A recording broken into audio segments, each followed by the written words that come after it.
بسم الله الرحمن الرحيم، والصلاة والسلام على أشرف المرسلين. صلوا عليه وسلموا تسليما. كراكم أخواتي وأمهاتي، إن شاء الله تكونوا قاع بخير وبأحسن الأحوال إن شاء الله.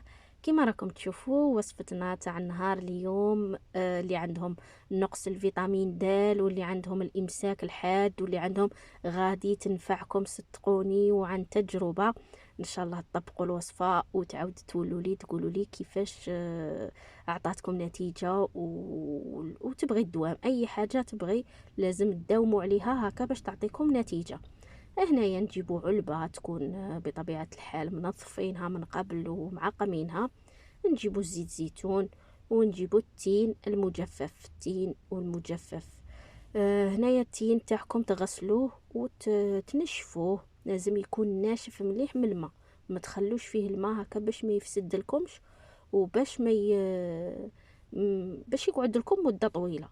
غادي ديروا الوصفه هذه تقعد مده طويله حتى 6 شهور ما يوصرها لها والو. هنا اللي بغات دير كميه كبيره دير، اللي بغات دير كميه صغيره دير، على حسابكم نتوما وعلى حساب اللي متوفر عندكم.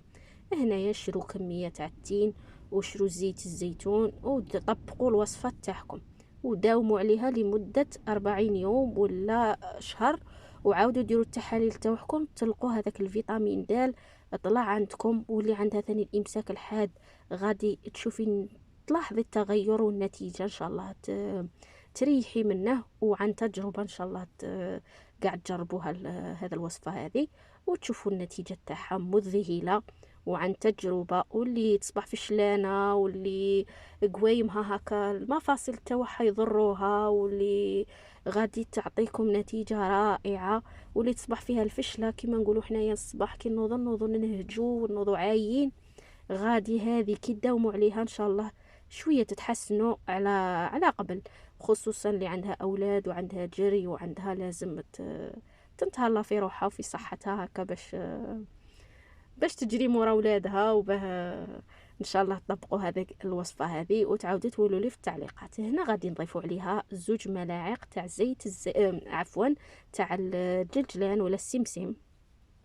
هذا مكان السمسم يكون عادي بلا ما نقلوه بلا والو، نضيفوه على هذا الوصفه تاعنا. 2 ملاعق كبار تاع السمسم اللي هو الجلجلان، ونبلعوا العلبه تاعنا ونحتفظوا بها في مكان يكون ما تكونش فيه الضوء، ونقعدوا نتناولوا يوميا في الصباح حبه، يوميا على الريق نتناولوا حبه. وهنا يا خواتاتي كانت هذه هي وصفتنا تاع نهار اليوم، ان شاء الله تكون عجبتكم. استودعكم الرحمن الذي لا تضيع ودائعه، والسلام عليكم ورحمة الله تعالى وبركاته.